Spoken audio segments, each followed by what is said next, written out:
Eli retiring, the return of Jason Garrett back to New York, but as a coach this time, and a potential Cowboys tight end as a potential staff member under Jason Garrett in New York.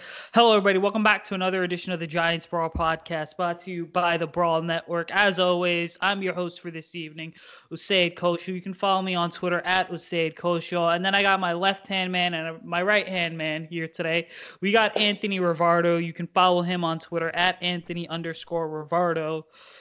Check out his work on Empire Sports Media as well. And then we got our personality too, Mike Trainer. You can follow him on Twitter at Mike Trainer MFT. Just be warned that it's TRAINOR, not ER. Don't misspell the man's name. And then we got a special guest on this show who's also from Empire Sports Media. We got the founder of it, Alex Wilson. Alex, how you doing today? Thanks for coming on, man. Pretty good. Thanks you guys for having me. I'm really excited to get talking, especially about Eli Manning and everything that's going on today. It's been pretty intense for everybody, I assume. We all got our tissues on hand just in case we all need a second to shed a tear. So I'm ready to get going, guys. But Anthony, and before we get into the awesome show we got planned today, Anthony and Mike, how you guys doing today? You know, I'm a bit depressed, I'm not going to lie. So here's the whole thing with Eli, man. I mean, I'm only 18. I'm obviously the youngest one in this call. And so it's a 16-year career for Eli. So all I've ever known is Eli. And he's been such a huge part of my childhood. And I'm 18. I just started college this year. And now with Eli retiring, it's like such a reality check. Like, man, I'm an adult now, you know? Like my childhood is over. This is the end of it right here with Eli retiring. It's like a new era in my life. It's unbelievable. I get it, man. I feel the same way, man. I mean, I knew him. I love the guy. And I'm going to miss him on the field, man, for all he's done, for not just on the field, but off the field. Man, a shout out, man. I got to make a quick shout out. Derek Jeter, man. Yo, congratulations being a guy entered the Hall of Fame. You know, Eli's going to follow him. And, also rest in peace of the guy that did not vote for Jeter, man. Good luck to you, pal. Seriously, I don't know what's gonna happen to him. Someone's got to find this guy. He's like an imposter. Someone's got to take care of him, if you know what I mean. Yeah, it's just so I mean, I feel like for me, and as we kind of open up our first segment with Alex here, because we have him on for like the first half hour of the show, but I think it's only fair that we start off today's show kind of talking about Eli Manning and our favorite memories of him. And so I think, like, for me personally, it was the Super Bowl 42, right, when they beat the 18-0 Patriots. But I think my favorite memory of Eli was just he escaped the pocket and delivered that helmet catch to David Tyree, which I felt like was the game changer, and like that play was the reason they won that Super Bowl, not the Plaxico Burress touchdown. I feel that, and I agree with you, and to a degree, I also like another play just as much, and it was early on in the postseason against the 49ers. I posted a video on Twitter a few days ago, and it's just Eli getting pummeled over and over and over again. The guy just can't, stay down. He just keeps getting up, shoulder pad on his head, basically, chin strap around his nose, and he delivers, pass after pass. Ahmed Bradshaw just cranking the gears, and Brandon Jacobs, obviously just one of the best running backs of that time period. He's like the modern day Derrick Henry. And I just love that duo, and Eli just continuing to get up, and at the end of the game, they get that punt and he fumbles it.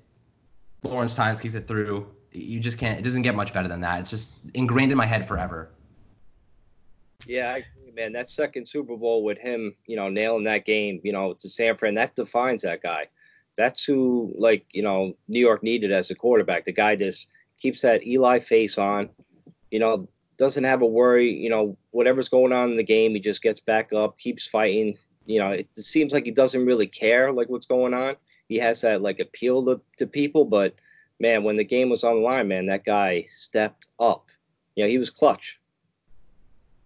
Yeah, that's exactly right. That's also that game against San Francisco. That's my favorite Eli moment. I'll just never forget.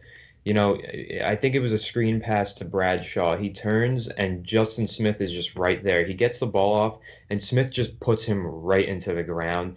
And that chin strap comes up onto his nose with the shoulder pad out. Eli just gets up, looks at the ref, calls a timeout, and moves on like as if nothing happened. Shoves his shoulder pad back in, no big deal. And he just put the whole team, the whole city, the whole state right on his back. And that was for us, man. That was for the fans. That is like by far the best Eli moment. I'll never forget it. Absolutely, absolutely. And I remember just all of the grass in his face mask. That's all I can see. You look at him, he looks like the green monster, just grass sticking out of his eyes, out of his chin, his mouth. And I'm like, that is like what football embodies, just that grit and that determination and just getting up after that and continuing on. Especially looking at Eli, you would never imagine him to be that kind of tough. He kind of looks like a computer geek, one of Dave Gettleman's back-end server guys. And meanwhile, he's in there with grass in his face delivering throws. I love it so much. I would have gave up, man. I'm not gonna lie. I would have gave up after the passes, man. That dude's a warrior, man. Thank God we had him for as long as we had him. Yeah, I agree. And look at Daniel Jones now. He looks the part, honestly. I think this past year with, the ankle that he suffered against Green Bay in that snowy game, I don't think he was actually injured. I think he could have probably played. They probably wanted to give Eli Manning that last final chance to win a game, and they got it against the Dolphins. I think Jones could have kept going. It might have just been completely staged, in my opinion. But, I'm really happy he got to go out on a win. And, that was just, I think, was the most important part of this entire process for him. Yeah, and, speaking of Danny Dimes, I think, you're heading into an offseason now where there's tons of hope just because of Joe Judge's staff, and we'll get into that in just a moment. But, when the Giants drafted Danny Dimes at 6th overall, I believe, in 2019, you knew this was going to be his team, be truly beginning in 2020. But, it kind of, you have to ask the question now, who do you guys think is going to back up Danny Dimes? Because, I really don't see them dipping into free agency because I've heard, a guy like Andy Dalton, for example, could get anywhere between 15 and 25 million. That's not the expensive signing you want to make. Nope. So I think you got to draft a guy. Yeah. Yeah, I think you're probably going to see them draft someone in the later rounds. If one of these unknown names gets a Senior Bowl MVP, the Giants will probably draft him. They've drafted the last 3 Senior Bowl MVPs, which is a fun fact. And it's definitely not going to be Alex Tanney, I don't think. I really hope not. Tanney was the biggest waste of a roster spot last year.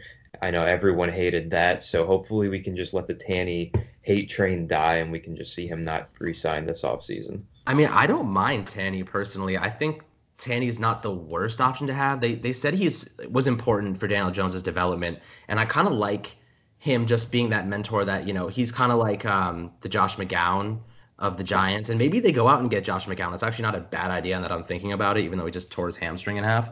I think that Tanney kind of represents the mentor for Daniel Jones and the kind of the last piece remaining from the Shermer era, just to have him, carrying him into this new stage in his life where he has a new head coach, a new quarterback coach, new offensive coordinator. He has to have a familiar face just to be there and kind of guide him. And he's super cheap. And the reality is, if Daniel Jones goes down, there's not much hope for the Giants at this point, unless they're getting a quarterback who can actually come in and save the day. But I do believe, like you said, Anthony, that they will go out into this in the Senior Bowl, see what's going on, make the New England is very big on drafting quarterbacks later in the later rounds, and so was McAdoo, and so was Shermer, just to have a guy that you never know what can happen, and if he develops, you can always trade him for value picks or anything like that. So it's not a bad idea. I think they could definitely go out and get a young guy, but I don't see anything against keeping Tanney either. I could see them drafting a guy like you said. I mean, it is the New York Patriots now, so they do the things that they used to do. But I'll throw a name out there as a veteran. Maybe they, sign on the cheap. Maybe like a Brian Hoyer. Yeah. I mean, he might not win games, but he might help, with the development, like you guys said with Daniel. Yeah, well, I think so you mentioned Hoyer, and Hoyer is interesting because he's a journeyman, but he's a good one because you're not asking him to ever win games. You're just asking him that, hey, look, don't lose games. And I think you see the way that the Giants, they're kind of developing. So you have Saquon there. You've got, Darius Slayton. You got Evan Engram. You have a young emerging offensive core. And that's what you need to do with a backup quarterback is just make sure there's a solid enough core around them that core can win games, not necessarily having Hoyer or Tanney win the games. Right, right. And I do agree, having a nice veteran presence back there is important. But again, like Anthony mentioned, we can't afford to go out and sign a veteran quarterback for $15 million. We have a lot bigger holes to fill. And that's where I kind of think it comes down to Jones remaining healthy and the offensive line. And I cannot stress this enough. And I know everybody knows how poor the offensive line has been for the Giants the past few years. And this has to be the offseason where they finally lock it up. Whether it means Nate Solder going to right tackle, being cut, abandoned in a parking lot somewhere, I don't really care.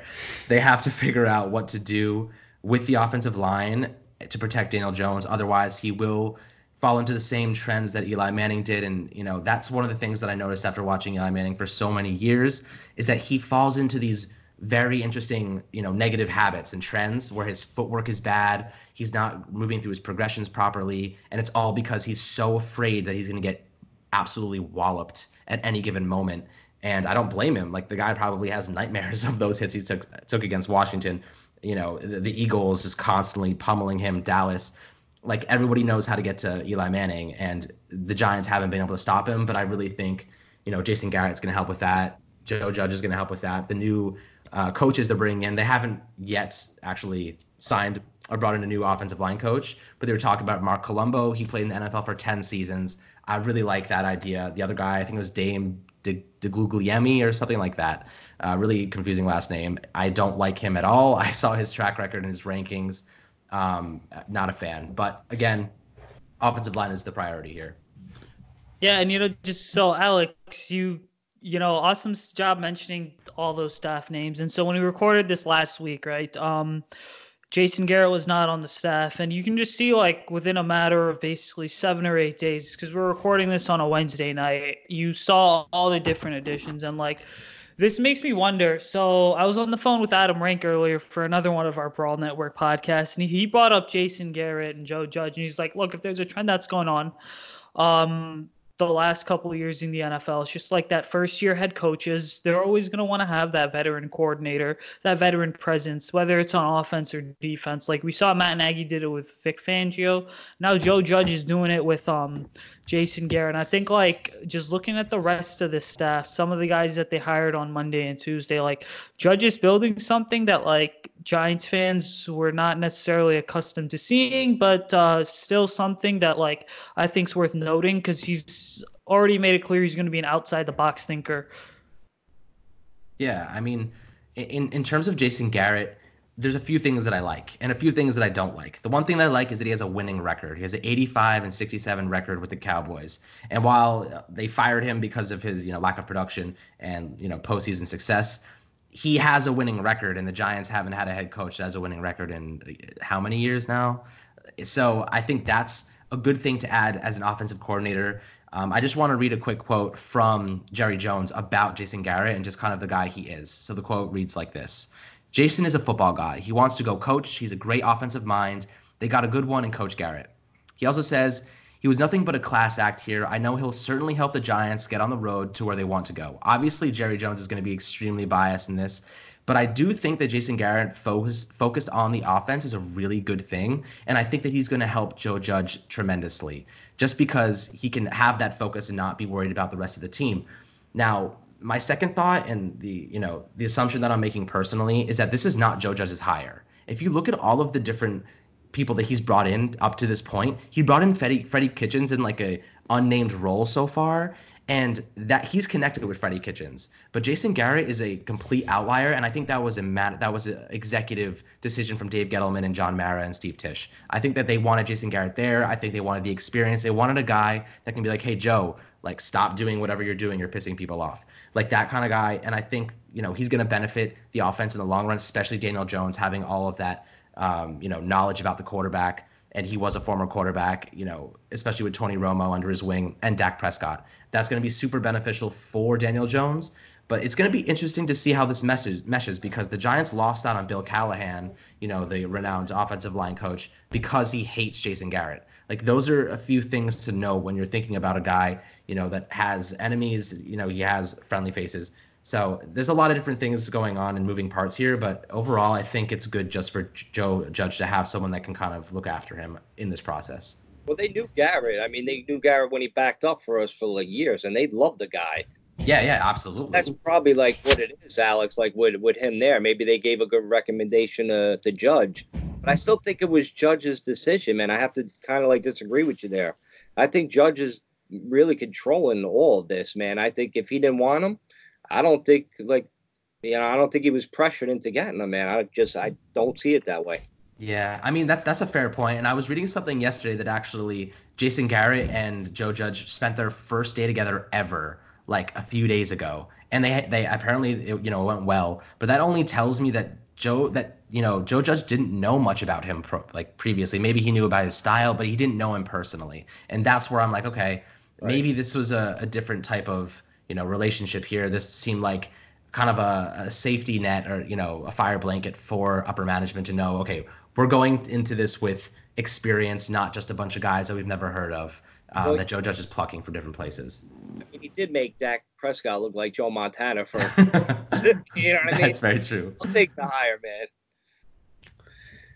Yeah, I mean, a lot of Judge's hirings have been familiarity hires, a lot of guys from New England and Mississippi State. And this is definitely the one outlier thus far where he has no connections, prior connections to Joe Judge. But it was a recommendation from the ownership. I know that they did meet with him before they had announced that Joe Judge was the head coach. They met with Jason Garrett as a safety blanket just in case something falls through with Joe Judge. He goes to take the Mississippi State job. They wanted to have Jason Garrett as their backup plan as head coach, and I'm really happy that didn't happen.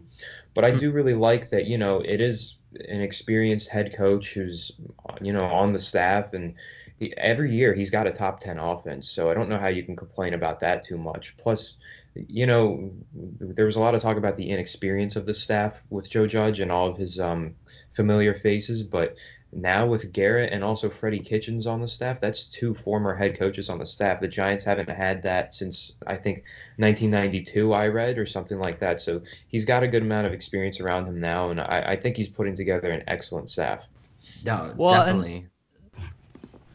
I mean, and then just to kind of go off that, like, I think the third guy in the room is going to be defensive coordinator Patrick Graham. Because, Garrett and Kitchens are former head coaches. But, Patrick Graham, the defensive coordinator, this is a guy who I think was in New England for, almost a decade, and you see players former players, whether it was the Giants or Dolphins or Pats, just kind of praising his defensive scheme and saying, look, it's kind of similar to New England. There are going to be some changes in terms of terminology, but overall, it's a super simple scheme to understand, despite the fact that there's so many different parts to it. So I think overall, guys, Judge is building an excellent staff. And, if you don't win a lot of games under Joe Judge in year one, that's fine, because this is still a roster that you're continuing to build it, and it really won't be competitive until 2021 at best, unless Judge comes in and, coaches up Danny Dimes to take a major year two leap. Absolutely. And I think, as Anthony said before about the inexperience of the group, I think that is a ridiculous argument, just to be frank. We see tons of coaches that have NFL experience fail. But when you mention a coach that comes in from Alabama, one of the biggest college football programs in the country, people are like, oh, he's inexperienced. I'm like, we just had Pat Shurmur, who's been in the NFL for years now, and he just pummeled this team into the ground. So how can we justify a lack of experience as a degrading thing? And I think that, some of the coaches that we might not be familiar with, like quarterback coach Jerry Shaplinsky, this guy, no one knows who he is. But this guy is one of the most incredible coaches we could have probably landed. Coming out of New England, he not only is he taught and learned from Tom Brady, arguably the best quarterback to ever live, but he also developed Jacoby Brissett and Jimmy Garoppolo, two starting level quarterbacks in the NFL right now.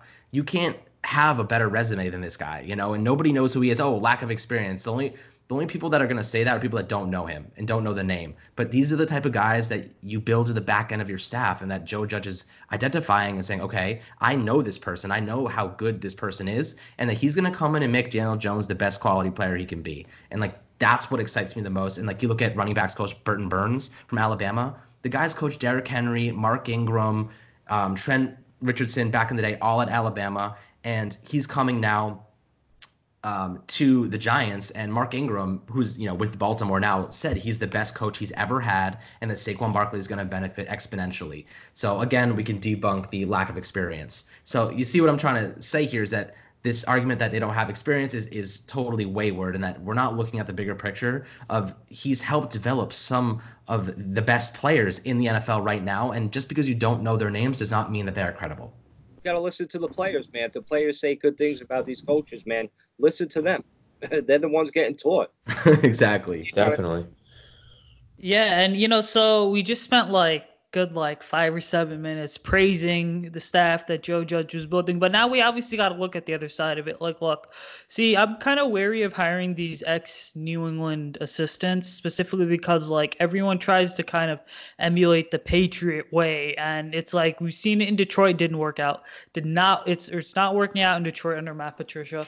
Bill O'Brien's complete garbage in Houston. Deshaun Watson and DeAndre Hopkins and J.J. Watt, they run that team, not Bill O'Brien. It's going to work here. Yeah, I mean, so you have to ask you guys, do you guys think the Patriot way could legitimately work in New York? Because sometimes the student just isn't as good as the master.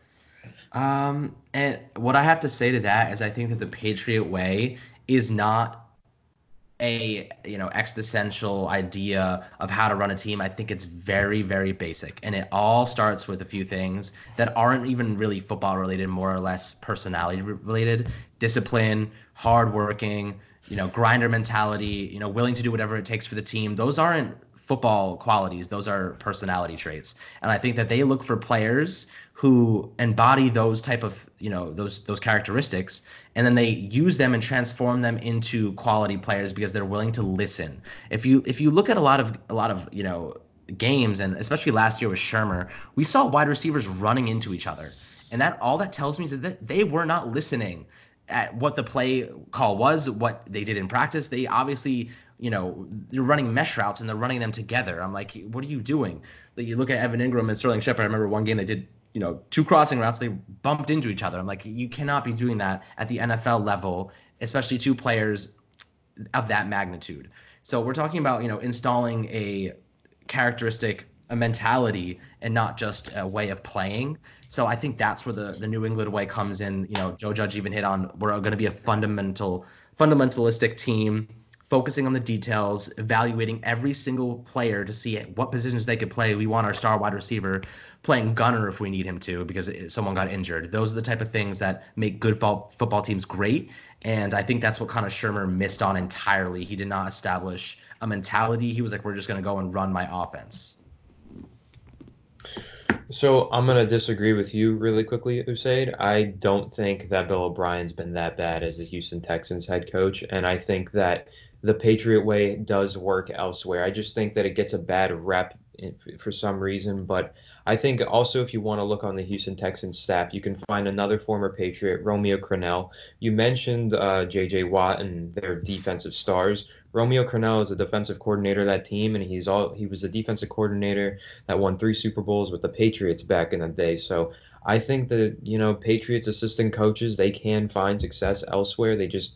Sometimes they get a bad rep because of certain, Matt Patricia's definitely given them a bad rep so far, but I think you got to give that one time. And I think Joe Judge is definitely different because he is a special teams coach like Belichick was. And Belichick really did groom this guy to be the next head coach. So, I'll just have to disagree with you there. And I think Crennel is definitely my main argument in disagreement. Like I said, man, it's going to work. And it's going to work out. Bill Belichick, right? He's going to come down when Gettleman decides to leave in about a year. Belichick's coming down. He's going to control all the people. He's back. He's family. Just like I said last week, man. You watch, man. That's my biggest prediction, man. Okay, gotcha, dude. All right, so anyway, a million people I know are down in Mobile, Alabama this week because, the Senior Bowl is going on, which outside of playoff football in January, you got to tune into if your team's, not in the playoffs anymore. And it's just been so, cool to see. We had Jim Nagy on the NFL Brawl last week. Had Dane Burglar on last night, actually. So after I jump out of here, I'm going to go get that episode out. But anyway, guys, Alex, we'll start with you. What's been your takeaways from the Senior Bowl so far? Because there have been a couple guys that have dominated and some guys that I look at and I'm like, okay, before these guys would have been probably third, fourth rounders, but now they could make a jump into like that second round, and they could legitimately be like building blocks for the Giants.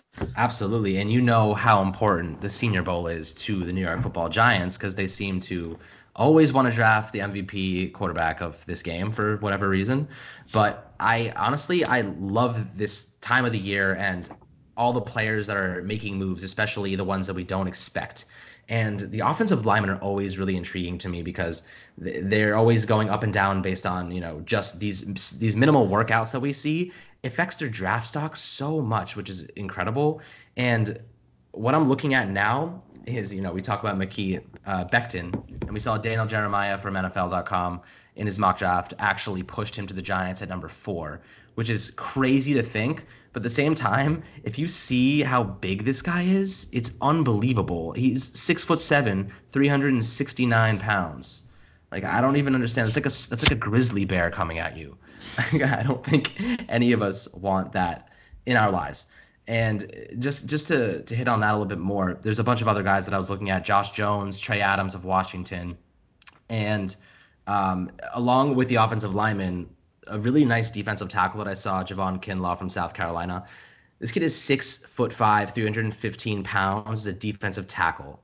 And we're talking 35 tackles and 6.5 sacks last year on the interior. If the Giants decide, okay, we don't want to re-sign Leonard Williams, he's a little bit too expensive, we'll recoup that third-round compensatory pick. We'll go after a guy like Javon Kinlaw. Maybe he's in the second round when we're there. This guy is a mountain of a man and is incredible in the interior. I really like him. They actually have been comparing him to Leonard Williams a little bit, but he's bigger, he's meaner, and I really like what he has to offer. Anthony, what do you think, man? Who are you watching for in Mobile over the next couple of days? So I'm not super into the Senior Bowl. I don't cover that too much, but I've seen a lot of tape about Becton on my Twitter feed. Man, that is a big man, and he's like way too fast for his size. It's like freakish how fast that guy can move, and he's just pushing people out of the way. But I also like KJ Hill because last year when Dwayne Haskins was coming out, I watched a lot of Dwayne Haskins tape because I was pretty certain the Giants were going to end up with him. Spoiler alert, they didn't. But KJ Hill often popped off the screen for me. I thought he was pretty impressive, and I'm definitely going to be seeing if his draft stock rises at Mobile because he really isn't projected to go too high right now. And I know it's a loaded wide receiver class, but yeah, I'm going to be looking at KJ Hill too. Yo, side note, we got the better of all the quarterbacks that were drafted last year. Oh, yeah. Mike, who you looking at in the Senior Bowl, man?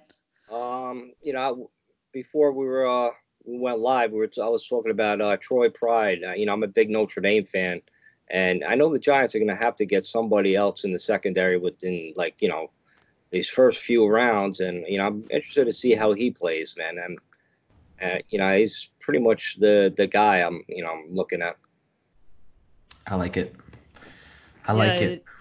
It's like, so for me, right, the one guy that I know has been tearing up Mobile is Michigan edge rusher Josh Uche. I hope I said his name correctly. Apologies in advance if I did butcher it, Josh. But anyway, the dude's been kind of tearing up the Senior Bowl. Coming in, I had him as like a third-round guy, let's say. I think he's legitimately going to end up rising to the first or second round now. And I think, like we've discussed so many times over the last couple of weeks, if you trade back at 4 because you get a big offer, you got to go ahead. And, I think Uchi's got to be one of your picks because he's going to be the best pass rusher on your team then. Absolutely. And I think I did mention Becton before. I think he's actually a junior, just to touch on that. So I think next year we'll be looking at him. If he was in the Senior Bowl, he's definitely going in the draft, hopefully in the first round. But another guy that I was looking at is outside linebacker Terrell Lewis. This guy out of Alabama is a pass rusher, and he's one of the more intriguing guys. He doesn't have the bend that you'd like, but he has an incredible hands. Jim Nagy, like you mentioned before, the Senior Bowl director, he said that he has Mike Tyson-like hands, and he's 6'5", 258 pounds with arms 34 inches long. So we're talking about a guy who can literally punch people out of the way. And I like how high his reward is, although the risk definitely matches it. Considering his injury history, he has missed a significant amount of time in the last 2 years. I think it's about 25 games, which is pretty exponential. But this guy has the physical tools to be an absolute monster. And he was saying yesterday how much he's improved in terms of, eating better, taking care of his body. He's learned a lot from these injuries, but I think that he can actually develop into a really, really quality player if the Giants are willing to take a shot at him in the second or third round. It really just depends. We're looking at guys in the past who have been injured, like Jalen Smith, coming off those significant injuries, and the Cowboys taking a shot on him. I like, taking those chances sometimes for players that have this much potential, and I think Lewis might be one of them. Yeah, especially when, I think so, like I said, Patrick Graham was a linebackers coach for a couple of years in New England, but I think you take a chance on Lewis because you have a mind like Graham in the room who you should be really confident that you can develop him. Absolutely. And considering he's an outside linebacker, that also fits their 3-4 scheme if they're going to stick with that. So he would kind of slide right into that role. And I think, just sliding him, a young guy in, they have Lorenzo Carter, O'Shane Ximenez, a bunch of guys. I don't really think they're going to move to the 4-3 just because of how much youth they have, and making them transition all over again would be a little bit too much in my opinion. So I think they'll stick with the 3-4, but it's going to be an interesting season to see how these guys develop. That'll be interesting if they stick with that 3-4, man. I know. I don't know if they will, though. I like the 4-3 better, in my opinion, because I always reflect on, the Giants, the big pass rushers, OC, Justin Tuck. I loved that 4-3. But the fact of the matter is they don't have, elite pass rushers right now. And we can't expect them to go out and get, Ngakoue or Jadeveon Clowney. We can't expect them to go out and actually secure these guys. So the reality is they kind of have to settle with other people, and they have really good interior defensive linemen, which is why I think they'll stick with the 3-4. And they want to stop the run, and having those three big guys in the middle is, fits the mold that Joe Judge and Dave Gettleman always talk about. Well, Patrick Graham he said that he's going to be running a very multiple front. So some weeks it might be a 3-4, some weeks it might be a 4-3. It's really just going to depend on who they're playing. He said sometimes he'll even have 2 linemen or 6 linemen. He says whatever he can do to put them in the best position, that's what he's going to do. But he also did say that the base is more of a 3-4. So that's what I am expecting them to be running most prominently this season. I think they should just put 11 defensive tackles on the line and just see what happens. See how scared the quarterback is seeing 11 big Dave guys. Gettleman would love that. Stop the run, man. Stop the run. Yo, speaking of Gettleman, so one of my good friends, he's a Redskins fan. He's down in Mobile. I know we probably should hate on the Redskins spot, but he was telling me, he's like, yeah. So I was standing in line yesterday to buy a churro, and guess who was in front of him? Dave Gettleman. Dave Gettleman. And guess what? They ran out of churros for Dave G, man. They ran out of churros? I'm sure he got his hot pretzel and hot dog instead, right? Oh my goodness. Yeah, Alex, I know you said you can only be on for a half hour, but if you got time, man, we'd love for you to stick around. Otherwise, you're good to go, dude. Yeah, I'll stick around for a few more minutes. I'm enjoying this. All right. So anyway, what do we want to go into next, guys? Because obviously we just podcast on the fly here. Oh yeah. So here's the thing, right? So Jason Garrett joining, you guys see that report? Jason Garrett, this guy, I don't get it, right? Because this guy was an undrafted free agent, rose to being the best tight end in Cowboys history. Goes to ESPN for a year, is the worst commentator on Monday Night Football after Booger McFarland. Oof. And then ends up, right? So comes back for a year, and all of a sudden he might join Jason Garrett. What do you guys think of that? Well, first of all, let me just mention Booger McFarland's name. ESPN really was okay, let's hire a guy named Booger McFarland straight out of Red Dead Redemption. Why on earth would they think a guy named Booger would actually, just his name alone, he should have got a name change before even coming onto the field. I swear to God. Did you know his real name is Anthony? Wow, that makes you look really I'm so bad. Embarrassed by that, man. I'm gonna start calling you Booger now. They had him sitting in some kind of thing where the tennis court judge sits in, he's in the middle of the field, he's blocking those views. I'm what is that, man? He's terrible. Imagine being paying so much money to be on the 50-yard line and seeing Booger come across your screen. Hey, you got a big ass booger blocking your view, man. No, and what's so weird is that like cart he had in 2018, that thing like moved back and forth, and I know he was like wired to Joel Tessitore and Jason Witten, and it was just like a three-way conversation. But anyway, like I think so. I'd be interested in Witten potentially being like some type of offensive like. Someone on the offensive staff, like you're not going to give him the tight ends coach position right away because like I don't think he's ready for that. But like I think bring him in as like an offensive consultant or like an assistant like to one of the guys like the offensive line coach or whoever your tight ends coach is going to be, just so that like he's going to be able to provide valuable experience that you're not going to find anywhere else. Anything to keep him out that Monday Night Football booth, man. He's Absolutely. Absolutely. So what I think they're going to do with Jason Witten is basically the Alex Tanney route if they do end up going for Jason Witten. I think they're going to sign him as a player, but he's not going to play unless he absolutely needs to. I think it's going to be more of an on-field coach position. And you mentioned that he's probably not ready for a tight end coach, and you're probably right. And that's one of the positions that we haven't hired yet. But I have kind of an assumption that I'm making that that's actually going to go to Freddie Kitchens. A lot of people are assuming that he's going to get some like passing game coordinator or something. When Freddie Kitchens was with Joe Judge at Mississippi State, he actually was the tight ends coach, and he was a tight ends coach for the Cardinals from 2007 to 2012. So I think that's actually where they're going to plug him in. And if they do go for Jason Witten, he'll be signed as a player, and he'll just have like an Alex Tanney role where he just tries to, mentor these guys more than just coach them. Right. And honestly, I don't think Jason Witten's going to have anything to do with the Giants. As a player, I think they have Caden Smith. Jason Witten is only significant to us because he always destroys the Giants, and he always has his best game against the Giants. Every other team somehow manages to shut him down. But against the Giants, he has like 3 touchdowns as like a 400-pound, 40-year-old man. I don't understand how he continues to do this, but the Giants can't cover him. And they did pretty well against tight ends this year, but like it was just him. So in my opinion, I don't think he's going to be a player. I think if he's a coach, like I agree with you, Anthony. I think Freddie Kitchens is going to plug into that tight end coaching position. And it's actually crazy to me how Freddie Kitchens went from being a head coach candidate to a tight end coach in like a month, which is pretty insane to see how much he just kind of dissipated in terms of quality.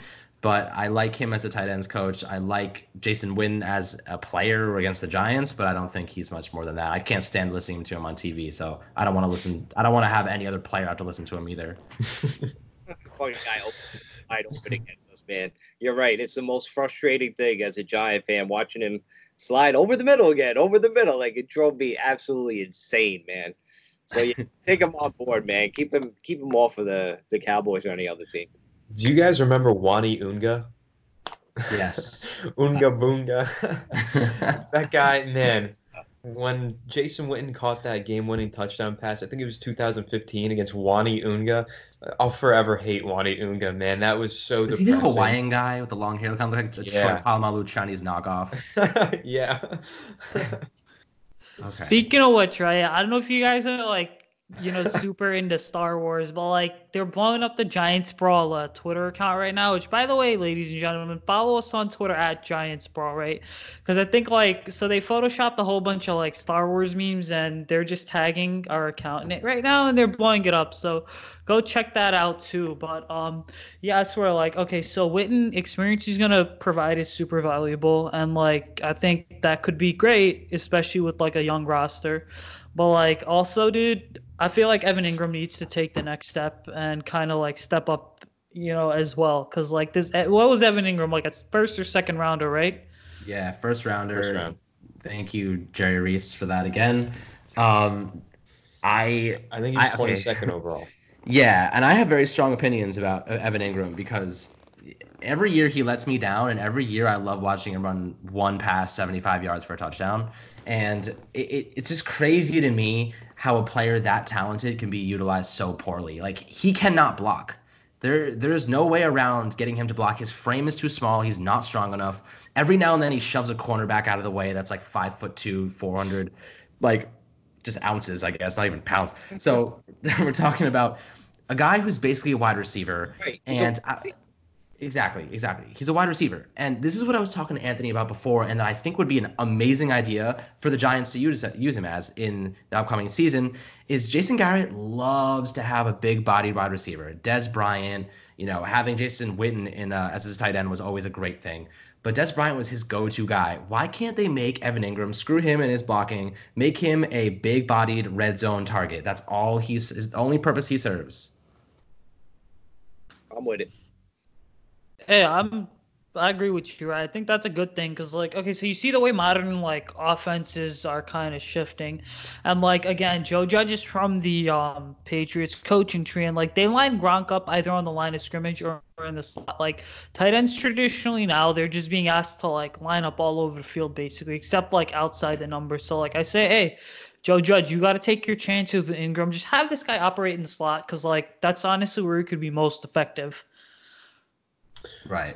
I would actually like to see Engram go out wide a bit more. One thing that I always loved seeing when watching the Patriots is obviously Gronkowski is like a whole different breed of human being. But I remember specifically the Super Bowl against the Seahawks. They had him out wide against KJ Wright, I believe the linebacker was, and they threw a fade route to him, and it was like a 20-yard pass, and you can't stop that. And we never really see Evan Engram go out wide and get any jump balls in the red zone or anything. And that's definitely a way they need to utilize him more. But I really don't think that he projects well as a receiver. I mean, I don't think that he creates that much separation in his routes. And he doesn't have the most consistent hands either. I just think he's a good tight end if you know how to scheme him open and get him to be used the right way. But it's just, I don't think we've had that yet. Like, we haven't seen him go up the seam enough, and we haven't seen him, utilized correctly. But I don't necessarily think that switching him to wide receiver is the best thing for him. I see what you're saying, and I agree with you because they try to match him up with a lot of linebackers, and simply because he can get separation on them, but for whatever reason, he gets injured every single time. And that's kind of where I'm on the fence about him. I know, there have been rumors floated around the trade deadline last year that he might be traded. And I think the idea is still there for the Giants to consider because he has missed almost a year's worth of games over the past 2 seasons. However, he is dirt cheap right now going into his 4th year. So after this season, they have to make the decision. Do we pick him up on his 5th-year contract for a first rounder, or do we let him walk? I'm in the boat that they see where he's at after this year. If he gets injured, if he, plays a lot, and if he does, then maybe they extend him. If he doesn't, I can't imagine them actually bringing him back on a multi-year deal. Yeah, so I think it's an odd decision because it's like all it really takes is one good year for a front office and a coaching staff to kind of like buy into a player, like especially of Ingram's caliber, where he's like really underperformed. But like you got to give the guy one last shot. I mean, I think if you pick up the 5th-year option, he was drafted like 20 something overall, so you're just gonna be paying him over like a couple $1 million.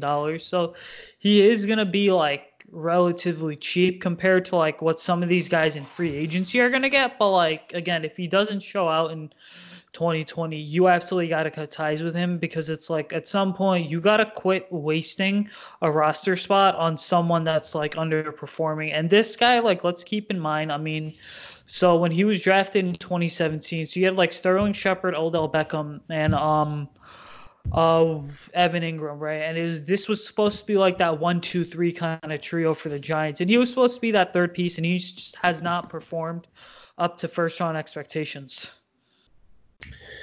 He definitely hasn't, and the main problem is the injuries, because if you look back to his rookie season when he was healthy, he played 15 games that year. He was hurt at the beginning of the year, and when he finally got on the field, though, he played those 15 games, and he was the primary target because that was the year that Odell broke his leg, Shepard broke his ankle, Brandon Marshall broke his ankle. Everyone just went out, and it was Eli and Evan Engram versus the world. And Evan Engram was explosive that year. He was like super, super good. Matchup nightmare. Out there making one-handed catches and just a ton of crazy plays. And the health really is the problem because we've seen the potential that he has, especially when he is made a focal point of the offense like he was in 2017. But we just haven't seen him, A, healthy, and B, schemed into good plays ever since then. And yeah, I agree. This year is really crucial for him because if he doesn't show out, you really can't justify giving him an extension. It's tough, man. It's tough to get him a good review, especially with our offensive line problems and our lack of creativity and our offensive schemes, not utilizing him the right way, like you were saying. And I would like to see him with actually a good coaching staff. Hopefully, we have that now. I think we do. And maybe he does get that extension after this year. Maybe it does blossom. Maybe it does stay healthy. Maybe go with a 2 tight end set with him and Caden Smith if Caden Smith is the truth. So you have one tight end that maybe stays in block and go out and run his little crossing routes. Yeah, no, I totally agree with you on the Caden Smith front. I'm a big fan of Smith. As a rookie, came in literally out of nowhere. Nobody even knew who he was. I'm pretty sure he was undrafted too, and he came in and put up some pretty decent numbers. And I really like him moving forward with Daniel Jones. They had pretty good chemistry. Didn't he have those 2 touchdowns in the game against Washington? One of them was a walk-off. Those are the type of plays that you don't normally see from a rookie tight end, especially a guy that's filling in for Ed Allison, who's injured, filling in for Evan Engram, who's injured, pretty much plucked off the street. I'm pretty impressed by what he put together. I'm really excited to see what he has moving forward. And that's the big thing. He had some inconsistencies in the blocking game for the run. But he's good in the pass, and if he can work on those and develop those, get a little bit more size under his belt, I think that he can be a really good option moving forward if they want to move on from Evan Engram after this season. Caden Smith, top 3 fantasy tight end next year, man. Watch out. Ooh, that's a hot take if I ever heard one. That's a hot take. Let's get it. I love it. And speaking of hot takes in fantasy, so Evan Engram really annoys me because I swear I drafted this guy in fantasy. My dynasty league, 28. Yeah, it was 2018. When we started the whole thing up, and I'm like, yeah, he's gonna break out. He's let me down the last 2 years, so he's kind of just been sitting on my bench, and I need to pick up a quality tight end. So here's to hoping that one of these guys that's coming out in 2020 can in fact be that guy. But it's so weird because I think you could legitimately make an argument for the Giants kind of adding a tight end this offseason because I see Bryson Hopkins is kind of impressing at the Senior Bowl. And this was viewed as a weak tight end class. But I know, Mike, you talked about those 2 tight end sets. I think if, the opportunity presents, you got to add another tight end because that was crucial in New England before the Aaron Hernandez drama went down. Yeah, definitely. We always saw the Patriots. Their offense kind of fell apart when they didn't have good tight ends to depend on. Once Gronkowski retired and they had to use all of their little slot receivers, it just didn't work out. They need that. And I actually, now that I'm thinking about it, that's a good place. If we decide to trade Evan Engram, that's probably a good place to throw him over to because McDaniels loves a dynamic tight end. And if they're willing to give a second or a third for Evan Engram, I'm sure there's plenty of Giants fans who are going to say, hell yeah, let's do it. I might not be one of those guys, but that's a pretty good place if Gettleman decides to move on. That's a first team he should call. Yeah, and I'm pretty sure that they spent a 3rd round pick on Mohamed Sanu, who I forgot existed in the league. This past season, a second round pick. We could fleece them for a first, can't we? Maybe, honestly, maybe. The Patriots era is coming to an end. It seems like they're sending 2nd round picks for Mohamed Sanu. We might be able to get him other week. we just stole Joe Judge from them and their quarterback coach. They're falling apart. Belichick is the one behind the scenes, man, making all the moves for the Giants right now. So we could get 2 number 1s for everything. And we'll take Bill too. Take Bill. We'll just trade Engram for Bill. It's perfect. I'll pick him up, man. I'll pick him up. I'll go up to Boston. I'll go get him first. Imagine how funny that would be if he was like, yeah, guys, you guys are getting Evan Engram because he's the GM and the head coach. So he's like, yeah, so I'm going to the Giants. You guys are getting Evan Engram. I'll see you guys later. That would probably be the funniest thing I've ever seen in my life. Yeah, I would make that trade in a heartbeat. But so I think going back to kind of Anthony's scenario, potentially trading Engram, I think so. There's a handful of teams right now that I think need a good tight end. And Ingram could kind of like fill that void for them. Like we mentioned, the Patriots, they're one team. And again, New England's always known for kind of just like wheeling and dealing. And they're willing to ship players out whenever for underrated draft picks too, right? And then you look at a team in the NFC. I feel like the Chicago Bears. I mean, they got to reshape their tight end room. I think that you got to consider, getting on the phone with them because I know they have 2 second-round picks, right? Because I'm a draft nerd as well. They've got 2 see if they're interested in Ingram. A team like the Pittsburgh Steelers or even the Arizona Cardinals, for example. A lot of these teams will do whatever it takes to add a good caliber tight end because sometimes that tight end can be like really a security blanket. And so, I mean, I'd agree. What do you guys think? I would agree. I would say tight ends can be hard to come by sometimes, especially good ones that can catch passes like Evan Engram does. I think that he's a commodity. Like he's an asset for a team that has a good offense and are looking for that last puzzle piece. Like they're looking for a guy who can run a seam route incredibly well, go up and get a jump ball, and just kind of flow around the offensive line to open up space for the quarterback. I think he can be amazing for different teams, and a trade is absolutely possible. And what I would say for the Giants is this: I would say, okay, we'll keep Evan Engram this season because he's super cheap, but come the trade deadline and we are either in contention or not in contention. If we're not in contention, we're looking to shop him. We're looking to get some value because at that point you can kind of make the assumption, all right, we're either going to let him go or we're going to have to re-sign him to a pretty sizable contract because a guy like that is going to get some nice money. And I think that trading him for some value, a third or even a second round pick if it's possible, is an easy decision. That way a team, well, alternatively, you can make the argument that they would just wait it out. But if a team really wants him and is willing to, spend the draft capital, I would make the trade in a second at the deadline. Yeah, and Engram is like kind of a total disappointment because I really wanted him to be like that super X factor for the Giants offense, that weapon, and I really thought that he would be under Shermer because Shermer made great use of Kyle Rudolph too, and Shermer was just a total disappointment all around, and I'm just hoping, you said if they're out of contention by the trade deadline. I really hope that they're not out of contention by the trade deadline again because that's only 8 weeks into the season. I really can't handle losing so many games so quickly again. I really just let's hope and pray that Engram goes off and we're in contention and we're undefeated in week 8. That's what I'm hoping for. That's all you have to be a Yankees fan to get over that, to get over the failing hump of being a New York fan in general. Like imagine I'm a Knicks, Rangers, Yankees, and Giants fan. Half my teams are terrible. And the other half are still terrible. And the Yankees are the only saving grace. I'm sure Mike can attest to that, just getting Garrett Cole. I think we have a good shot this year. And it makes the numbness of being a Giants fan a little bit better. And I don't trust anybody anymore. Like Joe Judge comes in, he has a great press conference. And I'm really excited. And I'm posting on Twitter, really excited about this guy. But in the back of my head, I don't trust him. I don't know him. Like, who is this guy? He just came in out of nowhere. He's saying we're going to be tough, gritty. But at the same time, he's right in line with Dave Gettleman, who just kind of drove this team into the ground too with Shermer. So I'm like, okay, they're on the same page, which might be a bad thing. We don't want the Giants to be the laughing stock in their front office like the Knicks are right now. Yeah. You know what I mean? The Knicks are just it's a joke. I'm sick of the Giants being the butt of the joke a lot of times. Mara, it looks like he's fixing it finally. Let's hope for the best. You know what I mean?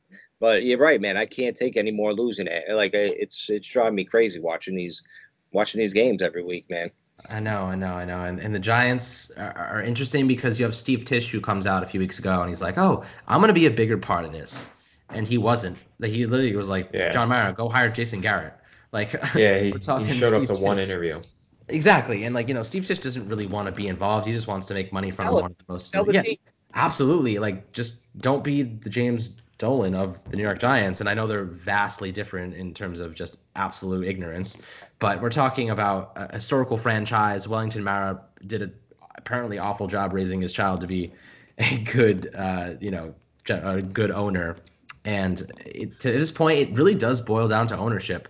Because at this much losing, this amount of bad hirings, it falls on the people who did the hiring, not the person who was coaching. So it's really bad. And I don't really know where to go from here except just to say that I am numb of losing. And ever since I've started covering the Giants, they've been terrible. And it's been pretty depressing up to this point. So I'm hoping he can get a little bit better in the future. Just hope they got it right. All right, guys. Honestly, we're approaching an hour, but before we get out of here, right? Let's go ahead. So let's just give like one Super Bowl take or just bowl take or whatever for this like long Giants off season that's set to begin. So, Mike, I'll start with you. What do you got for us, man? Man, I just want to touch base about Eli Manning again, man. I'm gonna miss the guy. Like the guy was a stud on and off the field. I mean, obviously we all got good memories of like him on the field. During the playoffs runs of both times. And off the field, man, just doing things with like with the Tackle Kids Cancer Foundation. That he don't get the recognition. I don't think that a lot of other guys do because he keeps everything quiet, man. That's a great cause that he did. That he did. He's the perfect guy you want to have running your franchise for like 10 plus years. I mean, you could look at that guy and compare him to like a guy like Antonio Brown. I think real lucky to have him to be our quarterback. And hopefully, like they said, Daniel Jones is the clone. Let's just hope that continues for the next 15 years. Absolutely. I agree with you 100%. And Eli is the epitome of class and everything he's done for the team and just the absolute just respect he's put towards the game has been incredible. And, he's been like a father to every one of us, even though he isn't. Like, he's that guy that you just kind of look up to. And if I didn't have a dad, I'd probably tell people Eli Manning was my dad, especially being a white guy. It's probably pretty passable. Like, it's like he's just an incredible human being, and I'll always respect him. And for the success he had on the field, like, just thank you for everything that you did and what you continue to do with your foundation, your good work in the community. So just, a round of applause for him.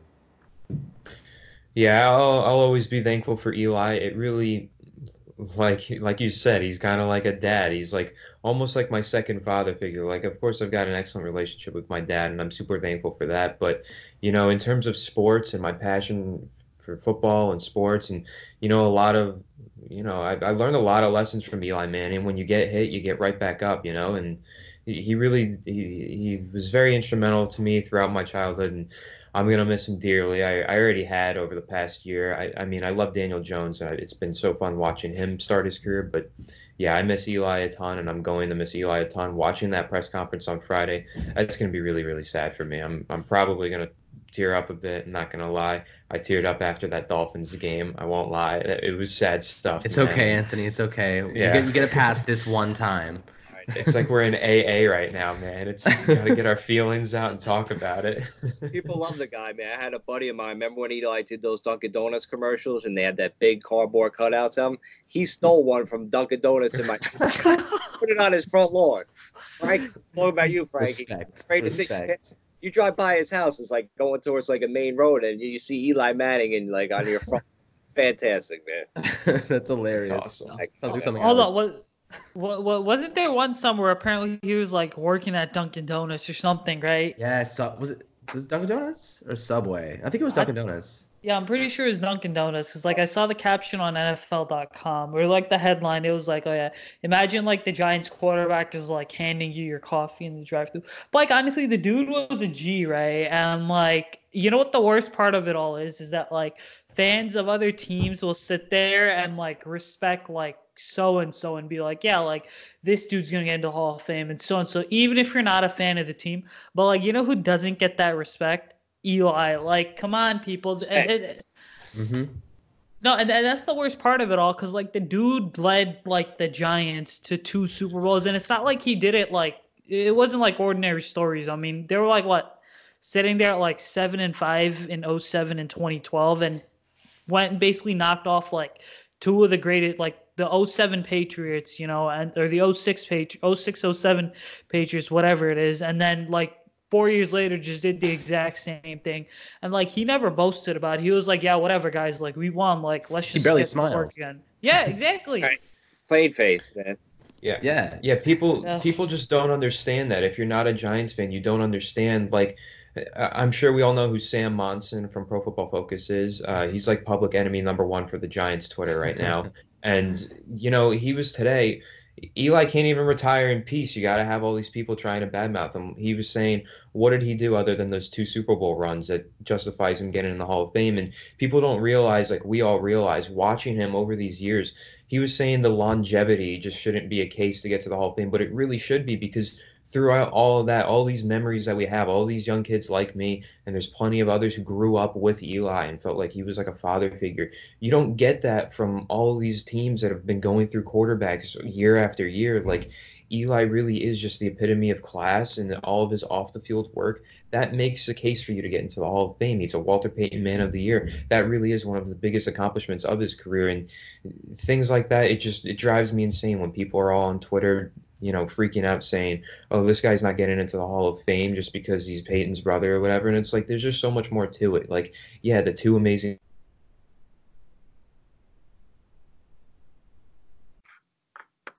I guess Anthony cut out. Yeah, so we're having technical difficulties, guys. Thanks for bearing with us. But like, look, the point is, right, is the fact that so like I see people, dude, like Aaron Rodgers, they'll be like, oh, Aaron Rodgers is a first ballot Hall of Famer. It's like, yo, if you're judged on like accolades and like what you accomplish in this league, like, was Eli an all-time great quarterback? Like, no, but did he get the job done? Did he do more than like these guys like Aaron Rodgers did? Like, yeah, like I saw Aaron, like I've heard reports, right, of like Aaron Rodgers like throwing people under the bus and whatnot, and then him never getting the blame. Like Eli never once threw someone under the bus, and he was just always so classy about it. It's like, yeah, 117 and 117 as a career starter, like that's not ideal, or as your like record, right? But like still, the dude got enough to do the dude won 2 Super Bowls, and like how many QBs do we know that like win 2 Super Bowls? I mean, like Trump don't even win any. He was there every week for us. yeah, exactly. Every week. And he was hurt numerous Oh. times. He still went on that field and played his ass off. Absolutely. Yeah. And I think, you're 100% right. And that's actually one of the points I wanted to hit on is, like Anthony mentioned before with Sam from PFF, a lot of those PFF analytical guys are coming in and bringing up all these new statistics, just like they're doing with Derek Jeter. They're trying to discount his defense or their WAR, whatever it might be, to say, oh, he wasn't actually that good. And I'm like, if you're going to consider alternative factors and analytics, and especially when you're considering Eli Manning, you have to consider the factors that we're looking at, as in longevity, class, Walter Payton Award winners. You cannot just consider on the field excellence. Off the field excellence has to be factor too if you're just going to add things to the mix and then justify it. So that's my take on it. They're very, very, their perspective is very one-sided. I think that they have to think of things in a more general light and not just focus on the field excellence. And he was excellent on the field as well. So it's like the arguments they're making really actually make me kind of angry because it's so just biased and one-sided. Yeah, I don't know how much of that my spiel was recorded or not, because I noticed it said technical difficulties. But yeah, I mean, that's pretty much what I said. The longevity, the fact that we all grew up with him and he taught us life lessons, like quarterbacks on other teams that are there for 2 years and gone. You don't get that as a fan of another team growing up with a quarterback. Like, that's a very rare thing to grow up with a quarterback like I did and like many other kids my age did. So things like that, those are things that the Hall of Fame will consider that the analytics guys or whoever else just aren't considering. Yeah, definitely. So it's what time's the press conference on Friday? And you guys know, because I might just like watch the whole thing. It might be like 11 a.m. or something. They usually do them in the morning. Okay, gotcha. Yeah, that'll be 10 a.m. my time. But anyway, guys, let's get out of here because it's like 10-11 p.m. on the East Coast. So anyways, you can follow me on Twitter at Usaid Koshal.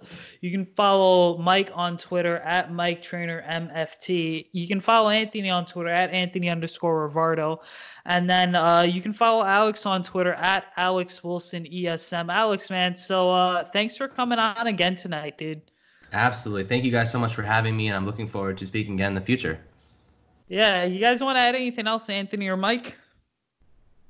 Just everybody take off Friday. It's a holiday. Be sure you get National. breakfast and just like sit down, watch, get your tissues out, man, and just let it all out, man. What he said, yeah, do that. Watch that Eli press conference, and of course, find us on Twitter at Giants Brawl if you want to, keep up with the podcast. We've got merch, we've got the YouTube channel. I think we're getting into Facebook soon too. So follow us on Twitter, stay updated. Go tweet at us. Tell us what your favorite Eli Manning moment is, and we'll see you in the next episode, guys.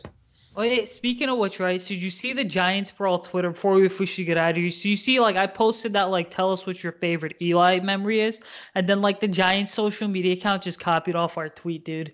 I was annoyed about that, honestly. I'm not gonna lie. I was like, excuse me, man. Like, give us a shout out or something.